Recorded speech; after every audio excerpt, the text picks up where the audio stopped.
حدیث شریف کې راځي کوم سړی د قرآن پاک تلاوت په لمانځه کې په ناست سره ووایي او واوري 50 نیکي الله او څوک چې په ولاړ سره ووایي پر یوه حرف الله پاک به دلته 100 نیکي ورکوي. نو دلته د قرآن پاک چې موږ خط ختم کوي په تراویح کې نو دا حافظ صاحب الحمدلله الله پاک دې په عمر کې برکت واچي،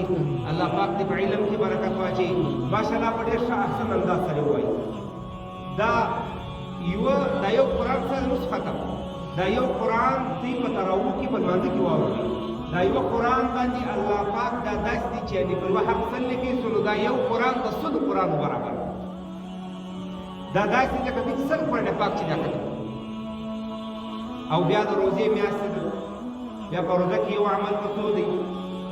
نوافل دا په فرایض په اویا ده شي نو دغه طرف باندې چې انسان ضربونه ورکوي بیا الله پاک شوی والله یضاعف لمن یشاء، یعنی الله پاک وایي زه د خپل شان مطابق ورډبلوم،